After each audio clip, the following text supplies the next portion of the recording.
Yun mga idol, may nag-comment. Buntis daw si Marian at si Edward yung tatay. Po sa ating lahat, Kuya Earls.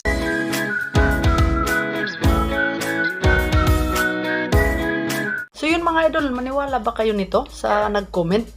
So, paalala lang po ha, bawal dito ang akusasyon kung ano man ang sinasabi ng mga opinyon, ng mga komento ng bawat solid supporters ng Kalingap. At lalong-lalo na nito na buntis daw si Marian at ang tatay ay si Edward. Mga idol, isang paalala ng Team Kalingap na bawal po, no, na hindi pa po natin nalalaman kung ano yung totoo, mga idol. So yun po mga idol, ang panibago na namang reaction video ang ating mapapanood patungkol dito kay Idol Edward at Idol Marian. Mga idol, kung nagustuhan nyo po ang ganitong klaseng reaction video, huwag kalimutang mag-like, subscribe at i-on ang notification bell para lagi kayong updated mga idol sa susunod nating mga uploads. Siyempre, di rin po natin malilimutan mga idol sa pagbati ang ating ama ng Kalingap, Kuya Bal, Idol Rab, Ate Edna, Ma'am Jack, lahat ng ating kasamahan sa Karipa. Siyempre rin po mga idol ang ating mga magigiting na OFW na walang ibang libangan kundi manood ng mga vlog ng Kalingap at ang ating mga silent viewers, silent subscribers. So yun po mga idol, pag-usapan muna natin itong comment ni Ma'am na buntis. Kung tinutukoy niya ay si Marian, yung post natin sa FB kamakailan lang, no? Kung tinutukoy niya si Marian na buntis daw. So gaano ito katotoo? Di po tayo maniniwala sa mga akusasyon. Agad-agad nating paniniwalaan lalo na sa social media mga idol. At si Idol Edward daw yung tatay. So maging ama na kung sakaling magkatotoo. Pero di tayo maniniwala dyan mga idol ha. Ang paniniwalaan natin ito. Tingnan natin mga idol ha. Ang paniniwalaan natin ito mga idol. So please watch this.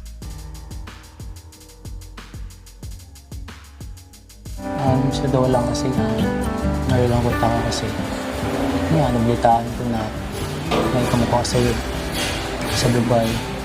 Paano na ako? Alis yan sa Kalingap. Hindi naman. Siyempre pwede na video call pag halimbawa wala na ganun. Saka di pa naman sure yun. Pero ikaw, nandito lang ako palagi sa'yo. Ikaw mag-alala. Pag kailangan mo ng kausap, nandito lang. Thank you.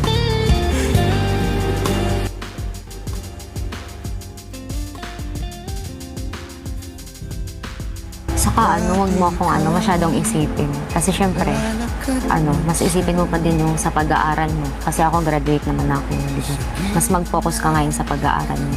Second year? Second year ko na. Mag-focus ka. Pero siyempre, alam ko naman hindi ko may makakalimutan na mag-focus sa pag-aaral. Pero para sa akin, halimbawa pag matuloy ka doon, siyempre, sanay na ako nandito.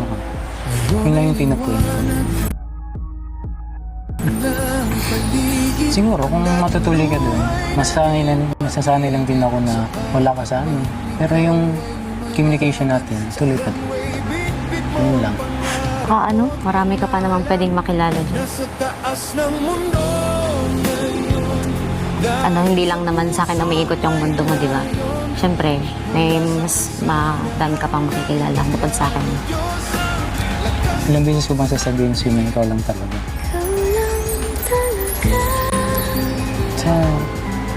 Walang pakialam sa kanya. Ikaw lang mayroon na yun.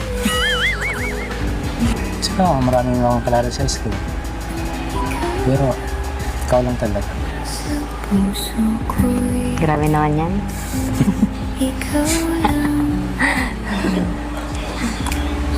Iba. Grabe ka magmahal. Umiikot lang sa isa. Ganun talaga. Pero tama ka na grabe ako magmahal kasi hindi naman lahat ng babae din. Sa babae ganun yan. Pero ako pag once na nagmahal ako, sa isa lang ako naka-focus. Ganun naman dapat. Saka maswerte naman talaga yung babaeng magugustuhan doon. At ikaw yun.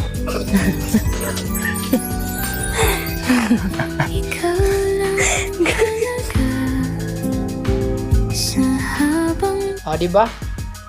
Ang sweet-sweet pa nga itong dalawa, si Idol Edward at Marian. Nag-holding hands pa nga, di ba? At sabi ni Idol Edward na nandyan lang siya palagi kay Idol Marian. Nandyan lang siya palagi na tumutulong, at kung anong problema, nandyan lang po siya, si Idol Edward, no? Lalo na ay may plano po si Idol Marian na pumuntang abroad, pumuntang Middle East dahil may offer or may opportunity.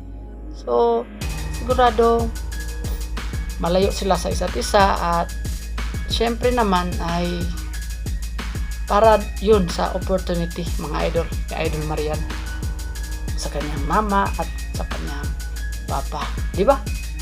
Yan, pag may opportunity, i-grab po natin, lalo na nito. So, iiwan na si Idol Edward ni Idol Marian kung sakaling matuloy ito. Kung sakaling matuloy ito ang pagpunta ni Idol Marian sa abroad, magkalayo na sila kung sakaling magkatotoo ito. So, yung nasa thumbnail natin, yung nag-comment ni ma'am ay buntis daw si Marian at si Edward na yung tatay, maging ama na. Di po tayo maniwala dyan. Wala pang tunay na ebidensya, mga idol. Okay? Ang paniwalaan natin kung siguradong may mag-ano na. Oo. So, yung mga akusasyon, yung mga pangpaano lang, pangbabash, paninira, huwag natin yung paniwalaan, mga idol. Sa Team Kalingap, solid Kalingap tayo eh. So, maniwala tayo kung sila na po mismo ang magsasabi. So, yun po, mga idol na.